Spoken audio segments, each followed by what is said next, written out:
গাইবান্ধায় দুর্গোৎসবের আমেজ, প্রতিমায় শেষ আঁচড় দিচ্ছেন শিল্পীরা। আর মাত্র একদিন পরই শুরু হচ্ছে সনাতন ধর্মাবলম্বীদের সবচেয়ে বড় ধর্মীয় উৎসব শারদীয় দুর্গাপূজা। আগামী ২৮ সেপ্টেম্বর থেকে আনুষ্ঠানিকভাবে শুরু হবে পূজা।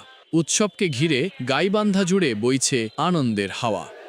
শহরের ভিএইচ রোড কালী মন্দিরে প্রতিমাশিল্পীরা ব্যস্ত সময় পার করছেন প্রতিমার গায়ে তুলির শেষ আঁচড়ে। দেবী দুর্গা ও অন্যান্য প্রতিমায় রঙের পরশ পড়তেই যেন প্রাণ ফিরে পেয়েছে মূর্তিগুলো। দূর থেকে ভেসে আসছিল ঢাক ঢোলের শব্দ, চারপাশে ছড়িয়ে পড়েছে উৎসবের আমেজ।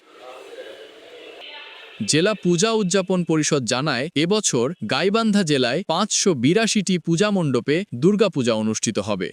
প্রতিটি মণ্ডপে চলছে শেষ মুহূর্তের সাজসজ্জা আর আলোকসজ্জার প্রস্তুতি। প্রতিমা গড়ার কাজে নিয়োজিত এক শিল্পী জানান, দিনরাত পরিশ্রম করে প্রতিমা তৈরি করেছি। এখন রঙের কাজ শেষ হলেই প্রতিমাগুলো দেবীর আগমনের জন্য প্রস্তুত হবে। ভক্তরা এখন অধীর আগ্রহে অপেক্ষা করছেন দেবী দুর্গার আগমনের জন্য।